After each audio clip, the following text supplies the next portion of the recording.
Hi, welcome back to another episode. Today, I really want to talk about energy drains. So, this is unexpected ways that our energy can be leaked and it impacts on our whole lives. There are some really sneaky energy drains that we need to be aware of, particularly because we're working at such crazy hours. We really need to focus on where we're channeling our own energy and making sure that it's supporting our own success. So the first thing that I want to talk about are triggers. These are situations that basically trigger something within us. We noticed when this happens when we have an unexpected or an overly emotional response to a stimulus. And because we're working with the public, a lot of triggers can come up because people mirror to us the things within us that we need to heal. So sometimes there can be certain situations that really affect us, and we notice that we might get overly angry or we might get overly upset.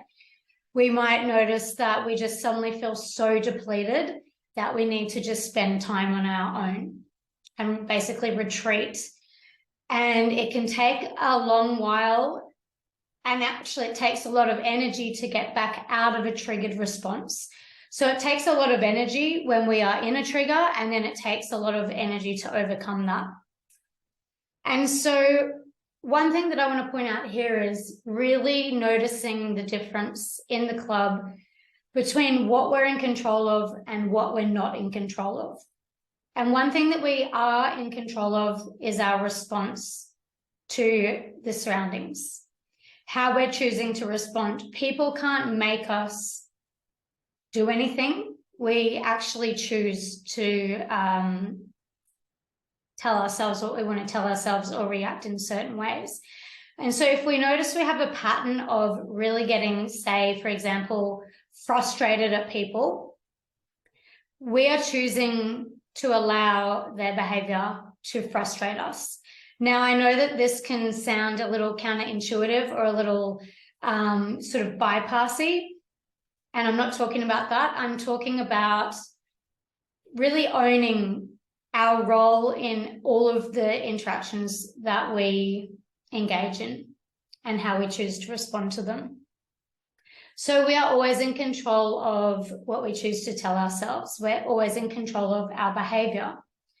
And oftentimes triggers are very instant and they're very unexpected.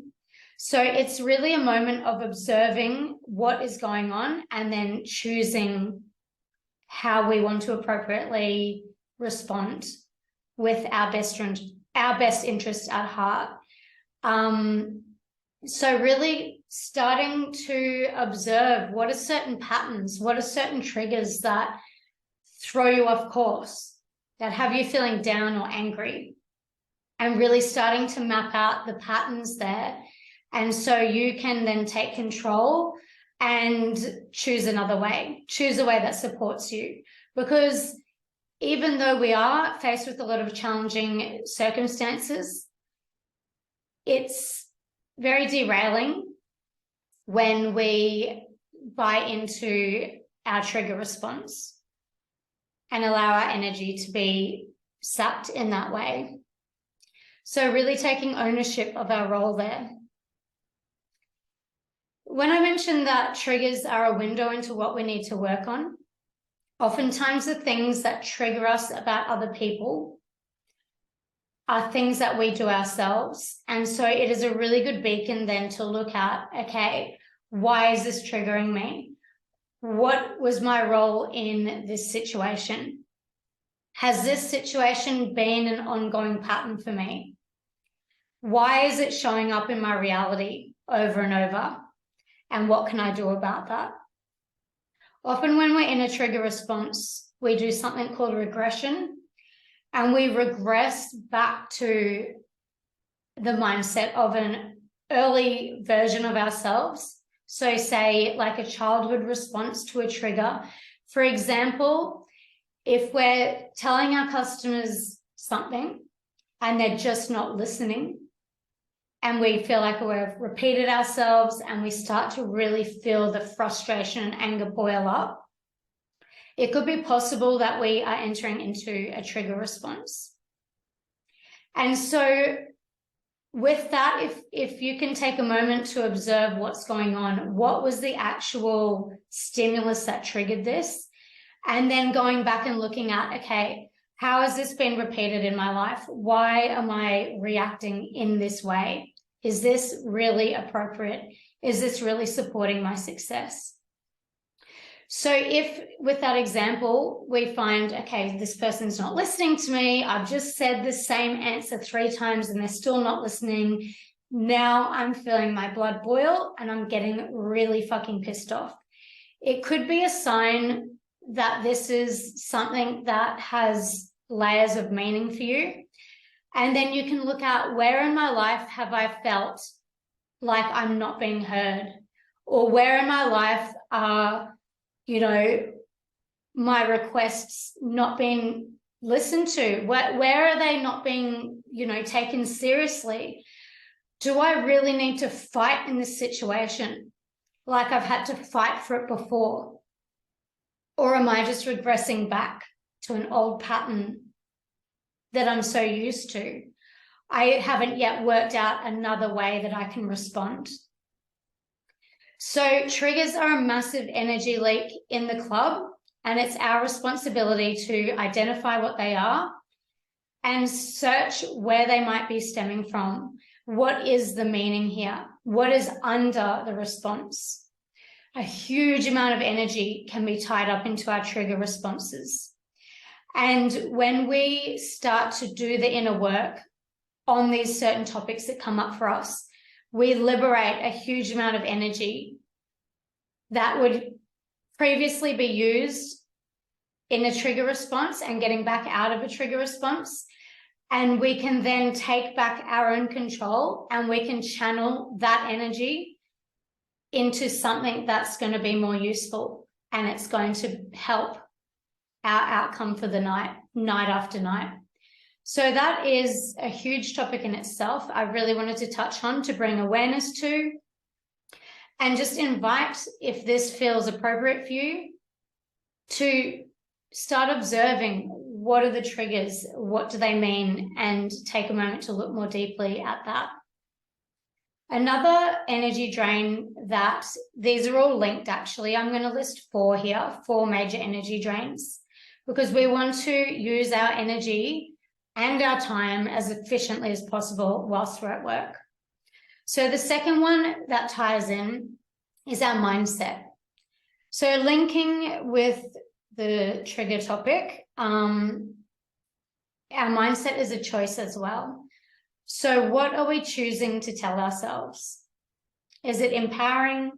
Is it disempowering? So what are we choosing to attach to certain situations? Are we telling ourselves stories that are convincing ourselves that things are more difficult than they are? Are we telling ourselves negative things about ourselves, like, I know this always happens to me? Is it a victim mindset? Basically, mindset is, what are we choosing to believe and what are we choosing to tell ourselves? And you might notice on a difficult night, for example, our mindset can slowly get downtrodden and start to become really self-defeating. And if we're not on our own team, then we're almost having an internal battle with ourselves while we're just trying to actually operate in a functional way, but it can get really dysfunctional in our minds. So really choosing the thoughts that are supporting your success and that are being kind to yourself, because at the end of the day, nobody's perfect and we're just trying our best. And to really recognize that within ourselves so we can be on our own team and cheer ourselves on. So mindset is super important. It is our most powerful tool in the strip club.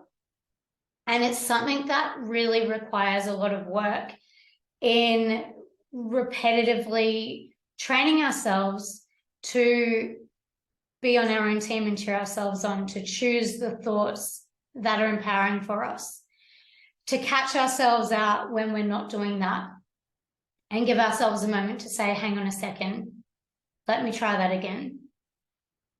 Let me choose a thought that's just slightly more encouraging than the last one. If we can't manage to go full-blown positive, it's just choosing something that is more supportive than the last thought and continuing that train of thought. So what else can I tell myself here? What can I focus on that is going to be supportive of myself in this moment? What do I really need to hear right now? So really being aware of our mindset and that making sure that it's supporting our success, and avoiding negative assumptions. Oh, for example, if someone didn't get a dance with you, but they got a dance with someone else immediately after. So we can easily choose a thought there that might sound like, of course, they didn't want to dance with me, I'm boring. Or of course, they didn't want to dance with me, I'm whatever it is, something disempowering. We can actually choose a thought that's more positive, like, I did such a good job that this customer now feels even more ready for a dance, and it was a timing thing.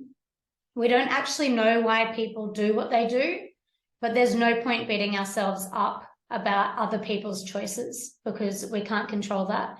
We can only control what we're feeding ourselves and our own internal environment. And it really starts with our thoughts because they spark the trajectory of your night. Is it going to go in a positive, supportive direction, or is it going to go in a really nightmarish, negative, self-defeating direction? The next one that is quite subtle and very important and very powerful for how our night unfolds is, again, linked with everything and our mindset, but is it a scarcity mindset or an abundant mindset? So scarcity can be really sneaky and it can show up in ways that we might not expect. So overcompensating, expecting. So that actually comes from a scarcity mindset. Not appreciating what we do have going. Not appreciating the money that we've already earned, for example. And only focusing on the gap between what we're expecting to earn and where we're at that moment. And just focusing on what's not there isn't going to be supporting your momentum and your drive for the evening. So really taking a step back and looking at, am I feeling really safe and secure, and trusting myself that I know that if I keep persisting and keep working in a positive way, that is my best opportunity to reach my goals tonight. And I'm going to keep doing that. I'm going to keep doing everything that I can to keep myself feeling really full and have enough within me to offer others. So we're not approaching people, and I talked about this in a previous podcast about abundance, but it's a whole mindset there. And, you know, really focusing on what can I give into this interaction rather than what can I get from this interaction. So what can I add in rather than what I can subtract?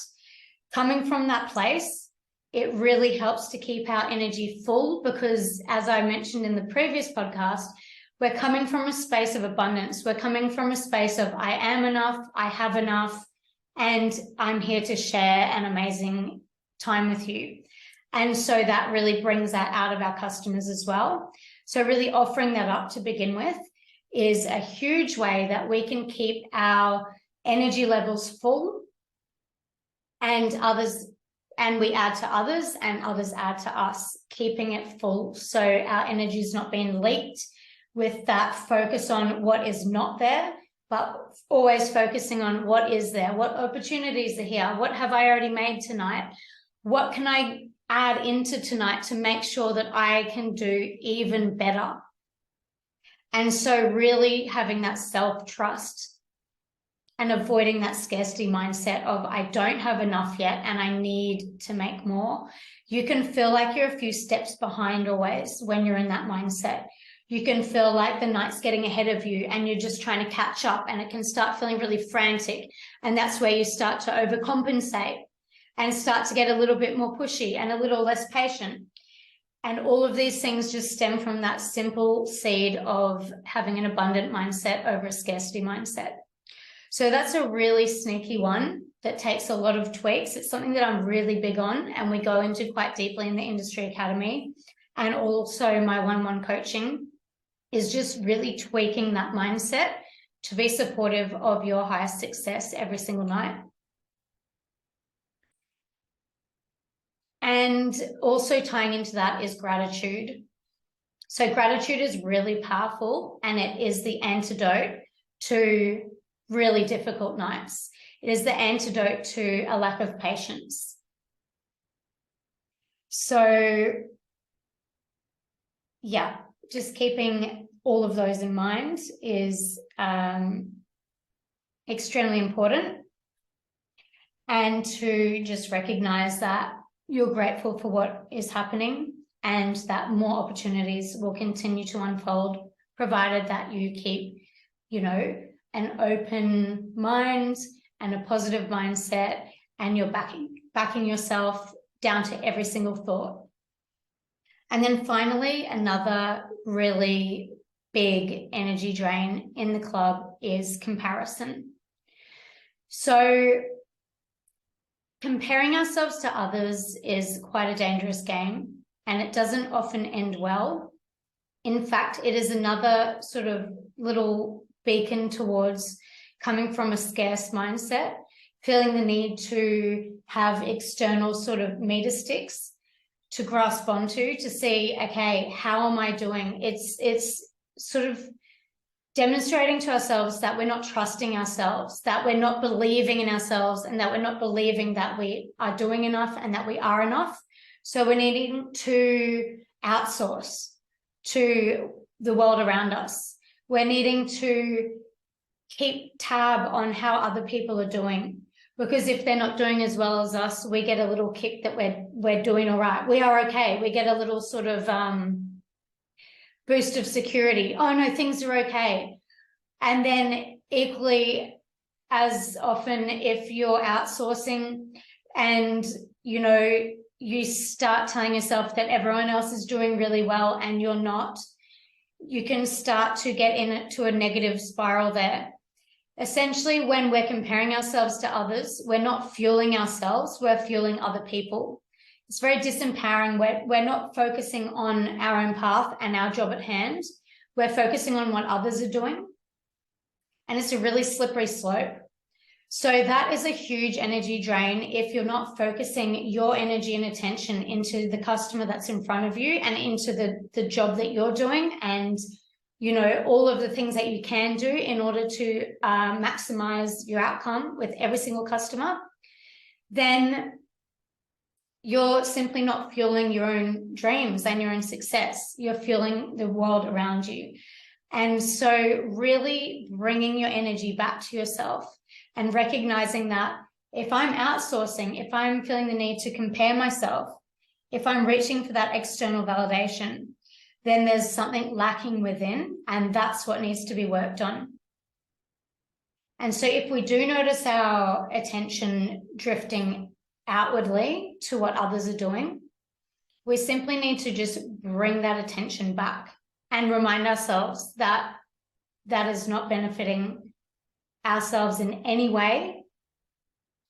And it doesn't matter what other people are doing, because sometimes people have an amazing night and sometimes people don't have an amazing night. And none of that is any of your business, and none of that is anything that you're in control of.